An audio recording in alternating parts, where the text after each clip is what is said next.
la sensibilidad y las características generales de la prueba PCR no han sido reportadas de manera clara y consistente en la literatura médica. Es bastante conocido lo que ocurrió con el presidente de Tanzania, que hizo pruebas a cabras y a papayas y dieron positivo. Y el 25 de julio una compañía farmacéutica estadounidense se disculpa por los 600.000 falsos positivos que se han producido en el ejército de USA.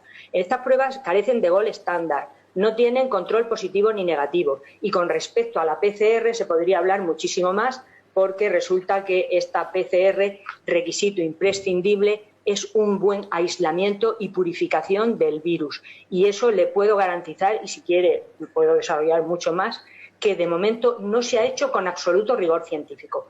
Yo no afirmo ni niego que el virus pueda existir, pero sí le digo que toda la documentación científica publicada y revisada por mí, y no solo por mí, sino que le voy a citar varios expertos que también la han revisado, como por ejemplo el virólogo Stefan Lanka, como por ejemplo la biofísica Eleni Papadopoulos, como por ejemplo Balantar Turner del Hospital Royal Perth de Australia, por ejemplo David Crowe en Canadá, por ejemplo Andrew Kaufman, coinciden en que ese supuesto aislamiento y purificación del virus no cumple los estándares y los requisitos de rigor científico para poder afirmar que existe un nuevo virus SARS-CoV-2. Si además tenemos en cuenta que el genoma del virus consta de unos 30.000 nucleótidos y en las pruebas PCR apenas se analiza unos 200, suponiendo que todas estas pruebas aún así estuvieran perfectamente diseñadas con unos cebadores, diré, los cebadores o iniciadores, primer en inglés, son una cadena muy cortita de nucleótidos que se tienen que poner en el ADN que sea retrotranscrito el ARN viral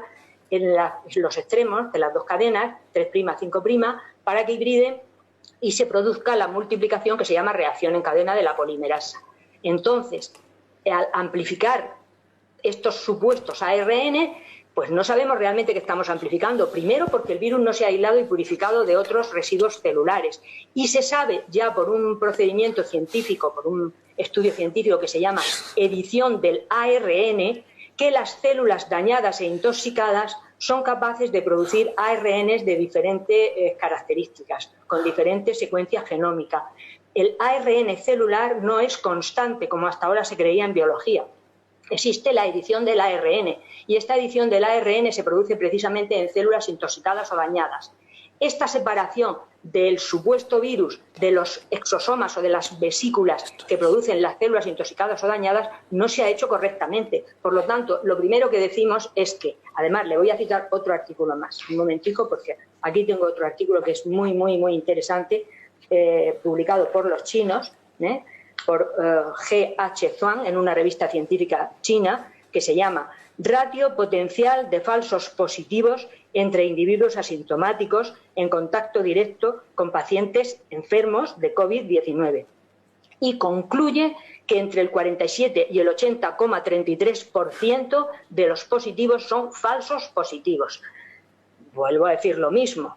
Entonces, suponiendo que aún los test se hayan hecho perfectamente, correctamente, con la secuencia génica que ha sido proporcionada por las bibliotecas genómicas, que se hayan elegido perfectamente los primers, que se haya producido la amplificación y que dé positivo, pues no sabemos lo que estamos amplificando, no lo sabemos, porque pueden ser perfectamente ARNs editados por una célula dañada por tóxicos, por virus, por el SARS-CoV-2 hipotético o por cualquier otro virus. Sobre todo teniendo en cuenta también que las proteínas e incluso las secuencias genómicas de los diversos coronavirus pues tienen muchos rasgos en común. Concretamente con el SARS-CoV-1 tienen hasta el 80% en común.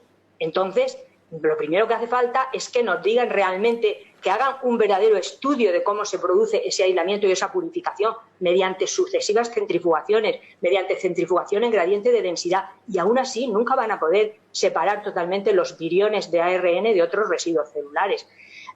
Se nos habla de la comunidad científica, pero ¿qué es la comunidad científica? Más bien diría yo, la ciencia manipulada por unos determinados organismos internacionales que son privados y que tienen o que pueden tener por lo menos oscuras intenciones. Por favor, nuestros políticos, que se informen bien, que den voz a científicos muy reputados de mucha categoría, que no soy yo, esta pobre profesora, sino otros muchos científicos muy reputados que están negando esto, que están diciendo que nos están manipulando, que están diciendo que hay oscuras intenciones detrás de todo ello. Por favor, ¿hay algún político aquí que quiera escuchar esto?